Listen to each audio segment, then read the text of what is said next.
ইফতারি করার আগ মুহূর্তে আমরা যে পেঁয়াজু, আলুর চপ, বেগুনি, হ্যাঁ, এগুলো খান আপনারা? রুহাবজা শরবত খান নাকি? এই যে সাজায় রাখা হয় ডিজাইন করে, এইগুলো রেখে যখন দোয়া করেন, এই দোয়াটা আল্লাহ শুনে খো। আল্লাহ বলে, কিরে ফেরেশতারা, ঘটনা কি? এত খাবার কেন? আল্লাহ রোজা রাখছে। কি চায়? আল্লাহ ক্ষমা চায়। তো খায় না যে তৃষ্ণার, তো আল্লাহ আপনার ভয়। আমার দেখছে না, আল্লাহ আপনারা দেখে নাই। জান্নাত দেখে নাই, আমার জাহান্নাম দেখেছে আল্লাহ কিন্তু জানে। তারপরে ফেরেশতাদের মুখ থেকে বের করা হবে। সুবহানাল্লাহ পড়েন।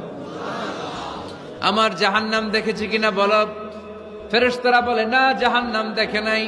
আমার জান্নাত দেখেছে কিনা বলো। জান্নাতও দেখে নাই, কিছুই দেখে নাই, আপনারও দেখে নাই। আল্লাহ এবার খুশি হয়ে যাবে।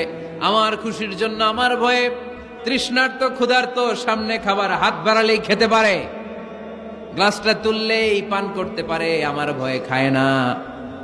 আমার ক্ষমা চায়, আমার কাছে ক্ষমা প্রার্থনা করে। এখন আমার বান্দা যা দোয়া করবে, বান্দার সব দোয়া আমি কবুল করে নেব।